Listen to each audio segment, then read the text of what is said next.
क्यों? क्योंकि मैं नरेंद्र मोदी से, आरएसएस से 24 घंटे लड़ता रहता हूं। आज मैं यहां आया हूं, मैं बेल पर हूं, मैं बेल में हूं और मैं आया हूं। नरेंद्र मोदी ने मेरा सरकारी घर ले लिया, मेरी लोकसभा की मेंबरशिप रद्द कर दी थी और ईडी ने 55 घंटे मेरा इंटेरोगेशन किया। मैं आपसे पूछना चाहता हूं, ममता जी का ईडी ने कितना इंटेरोगेशन किया है?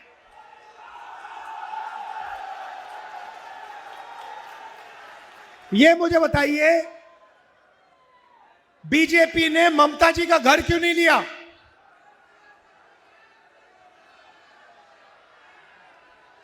उन पर 36, 38, 40 केस क्यों नहीं है? पूरा बंगाल जानता है कि तृणमूल के लोगों ने भ्रष्टाचार किया।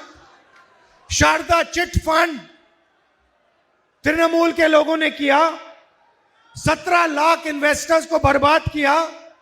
1900 करोड़ अनपेड ड्यूज हैं। रोज वैली चिट फंड स्कैम किया। 31 लाख लोगों का पैसा लिया। 6600 करोड़ रुपए उनके लिए। कोल स्मगलिंग होती है, गुंडा टैक्स कलेक्शन होता है। मगर नरेंद्र मोदी, आरएसएस, बीजेपी ने ममता जी का कभी इंटेरोगेशन नहीं किया, ममता जी का घर नहीं छीना, ममता जी पर आक्रमण नहीं करते। क्यों? क्योंकि वो जानते हैं कि असली लड़ाई तृणमूल से नहीं है, असली लड़ाई कांग्रेस पार्टी से है, खारगे जी से है, राहुल गांधी से है, प्रियंका गांधी से है, कांग्रेस पार्टी के नेताओं से। अगर सचमुच में तृणमूल और बीजेपी लड़ाई हो रही होती तो ममता जी पर अनेक केस होते, वो बेल में होती, बेल लेकर बाहर होती, उनका 55-70 घंटे इंटेरोगेशन हुआ होता, उनका घर छीन लिए थे। क्योंकि ये सब लोगों के साथ करते, जो भी इनके खिलाफ लड़ते हैं उन पर वो पूरा आक्रमण करते हैं। अब थोड़ा सा मैं आपको बताना चाहता हूं, ये नरेंद्र मोदी है कौन, ये आपको समझना जरूरी है। मैंने फोटो देखी उनकी, नाव में नदी में घूम रहे थे, फोटो ले रहे थे। तो मैं थोड़ा आपको बताना चाहता हूं, ये नरेंद्र मोदी जी जो हैं, ये हैं कौन। सबसे पहले इन सब का स्पेशलाइजेशन, ये बीजेपी के जो लोग हैं इनका स्पेशलाइजेशन वोट चोरी है।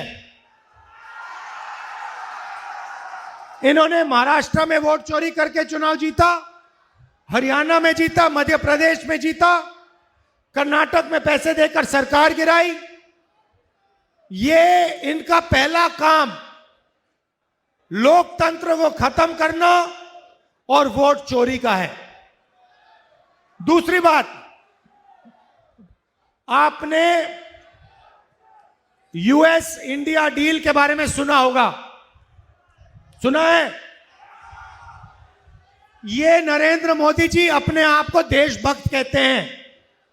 हर भाषण में कहते हैं मेरी 56 इंच की छाती है और मैं देशभक्त हूं।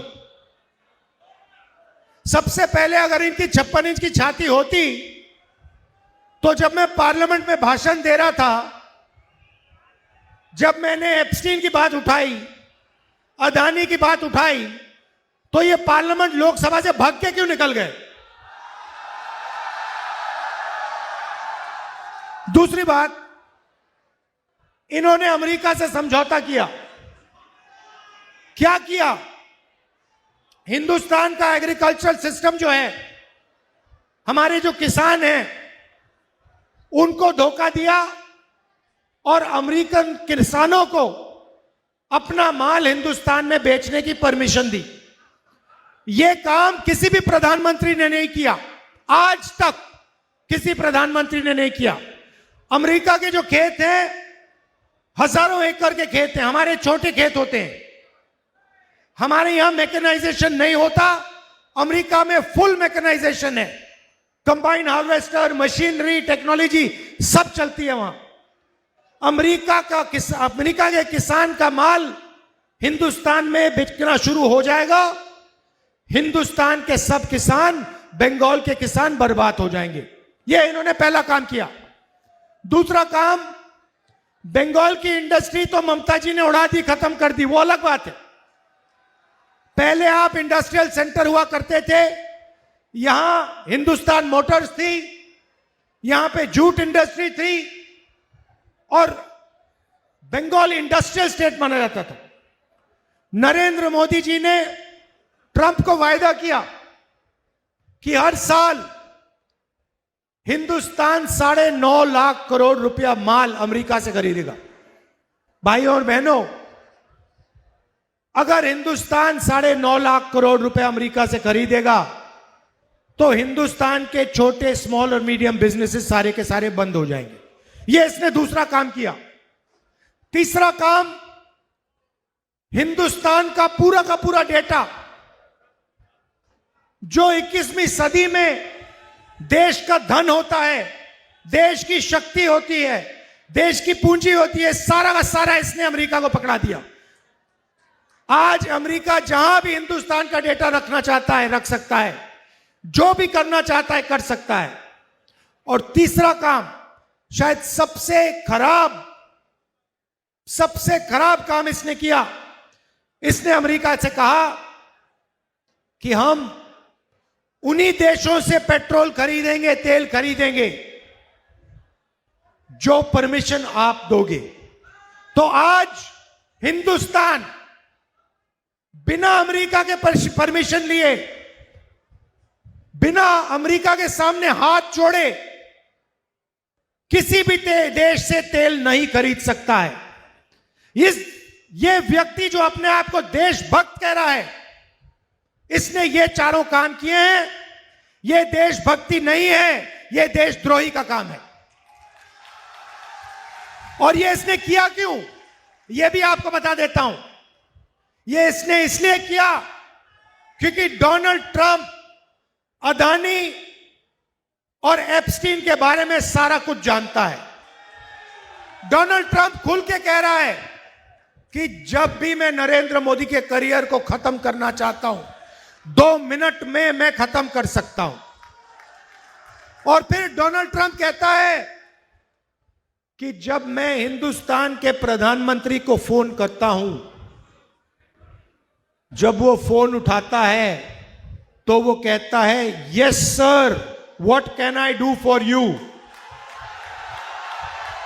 शर्म की बात है, हिंदुस्तान का प्रधानमंत्री अमेरिका के राष्ट्रपति को सर बोलता है, जो शर्म की बात है। मैं आपको बताता हूं, अगर डोनाल्ड ट्रंप ने नरेंद्र मोदी से कहा कि भैया जंप लगा, नरेंद्र मोदी जंप लगाएगा ऐसे। उसने कहा, डोनाल्ड ट्रंप ने कहा कि जाओ इजराइल जाओ, एकदम फ्लाइट पे चढ़ के इजराइल चला गया। तो ये तो है नरेंद्र मोदी और आरएसएस की कहानी, ये इनकी सच्चाई है। आप लोग बंगाल अंग्रेजों से लड़ा था, आपके जो सबसे बड़े नेता, हिंदुस्तान के सबसे बड़े नेता सुभाष चंद्र बोस जी, वो उन्होंने कभी भी किसी को सर नहीं बुलाया। वो है असली देशभक्त।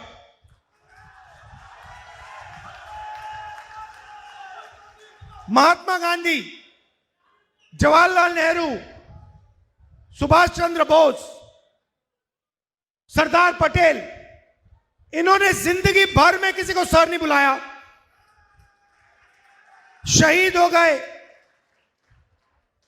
सालों जेल में काटे, मगर झुके नहीं। और 56 इंच की छाती वाला प्रधानमंत्री 1 सेकंड में डोनाल्ड ट्रंप के सामने जाके माथा टेक देता है।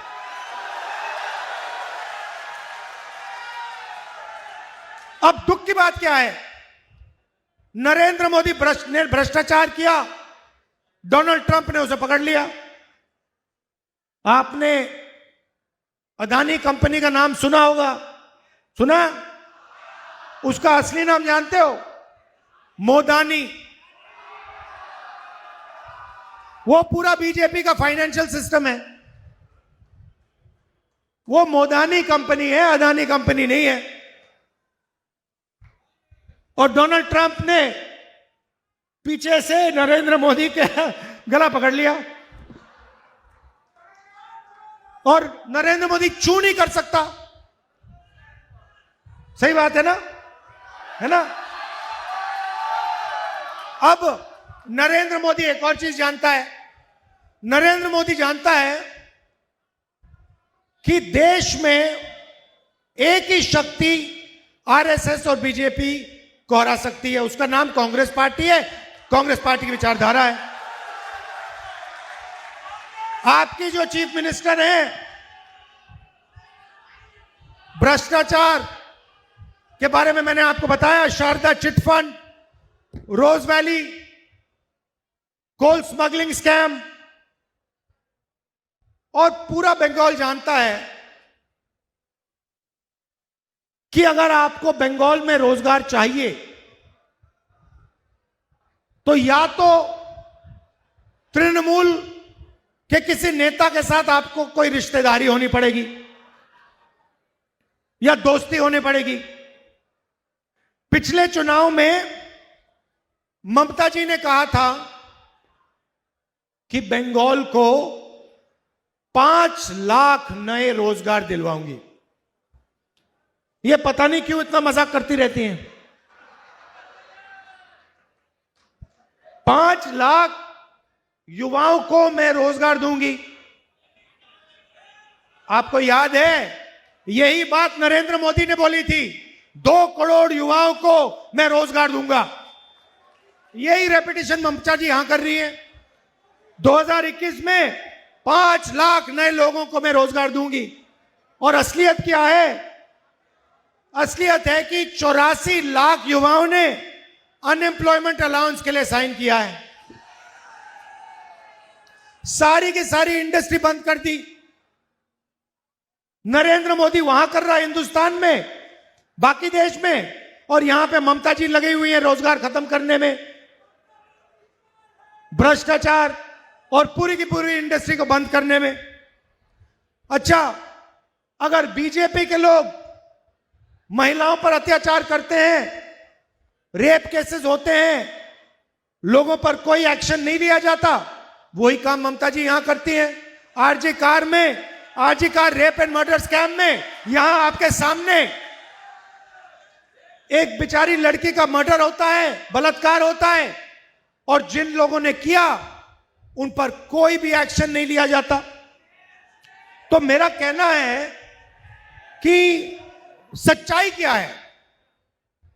सच्चाई है कि टीएमसी, अगर टीएमसी ने काम किया होता, अगर टीएमसी ने आपको रोजगार दिलवाया होता, अगर टीएमसी ने इंडस्ट्री नहीं बंद करवाई होती, तो यहां पे बीजेपी के लिए रास्ता नहीं खुलता। ये बीजेपी के लिए बंगाल में रास्ता खोल रहे हैं, ये इनका काम है। भाइयों और बहनों, बीजेपी को सिर्फ कांग्रेस पार्टी हरा सकती है। हम विचारधारा की पार्टी हैं, हम इनसे कोई कॉम्प्रोमाइज नहीं कर सकते हैं। बात समझ लीजिए। मैं सुबह उठता हूं और मेरी पहली प्लानिंग होती है कि आज भैया आरएसएस और बीजेपी से कैसे लड़ना है, कहां लड़ना है और कहां उन पर आक्रमण करना है। तो हम कॉम्प्रोमाइज नहीं कर सकते। आप कांग्रेस पार्टी को पूरा समर्थन दीजिए, बंगाल में ज्यादा से ज्यादा हमारे एमएलए जिताइए, हमारी सरकार बनवाइए और फिर देखिए यहां से हम बीजेपी का क्या करते हैं।